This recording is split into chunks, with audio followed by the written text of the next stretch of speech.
नमस्कार विद्यार्थी मित्रांनो, welcome to my YouTube channel. मित्रांनो, पवित्र पोर्टलचे नवीन अपडेट आपण आज पाहणार आहोत. ते आहे सब्जेक्ट मास्टर टेस्ट. काय आहे आणि कशासाठी आहे? मित्रांनो, प्रशांत बंब यांनी हा विनंती अर्ज केलेला आहे मुख्यमंत्री दादासाहेब भुसे यांना. आणि बघू यांनी काय विषय मांडला आहे.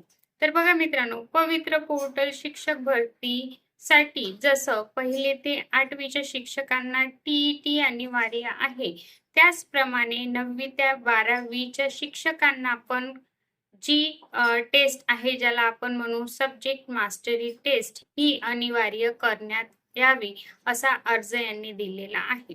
त्यामागची कारणे यांनी काय सांगितली आहे, तर पवित्र पोर्टलची जी एलिजिबिलिटी टेस्ट आहे म्हणजे टेट आहे, ही बँकिंग किंवा रेल्वेच्या बेसिस जो आहे एमपीएससीचा सिलेबस आहे त्यानुसार घेतल्या जाते.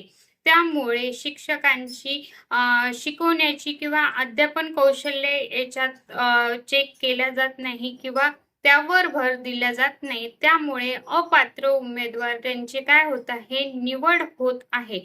त्यामुळे बंब यांचे अशी विनंती आहे की येत्या पवित्र पोर्टलच्या शिक्षक भरतीमध्ये 9वी ते 12वी साठी ही जी परीक्षा आहे सब्जेक्ट मास्टरी टेस्ट घेण्यात यावी. जशी की टीईटी ही अनिवार्य आहे, तशीच एसएमटी ही टेस्ट 9वी ते 12वीच्या शिक्षकांची घेण्यात यावी.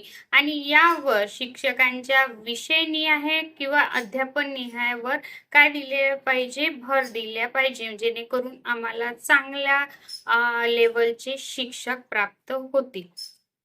बघा मित्रांनो, स्टेट बोर्डचा जो सिलेबस असतो तो इझी असतो आणि सोप्या प्रमाणात असतो किंवा लँग्वेजचा पण त्यामध्ये प्रॉब्लेम नसतो. पण जर आपण नवोदय किंवा KVS केंद्रीय संस्था बघितल्या तर त्यामध्ये जे शिक्षण असते किंवा अध्यापन कौशल्यावर जास्त भर दिला जातो आणि चांगल्यातले चांगले शिक्षक त्यांना हवे असते. तर कुठेतरी असे शिक्षक त्यांना या भरतीत किंवा पवित्र पोर्टल मार्फत जी भरती होत आहे त्यामध्ये त्यांना मिळत नसावे, म्हणून असा अर्ज त्यांनी मुख्यमंत्र्यांनी केला असावा.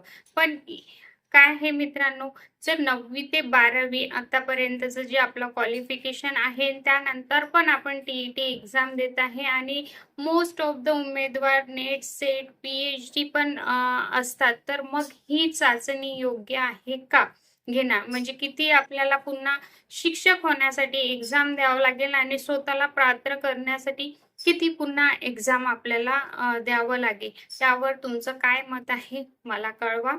आणि जर तुम्हाला ही माहिती आवडली असेल तर नक्कीच लाईक, शेअर आणि सबस्क्राईब. मित्रांनो, हे जर लेटर किंवा पत्र तुम्हाला पाहिजे असेल तर तुम्ही माझे टेलिग्राम चॅनल जॉईन करू शकता. धन्यवाद.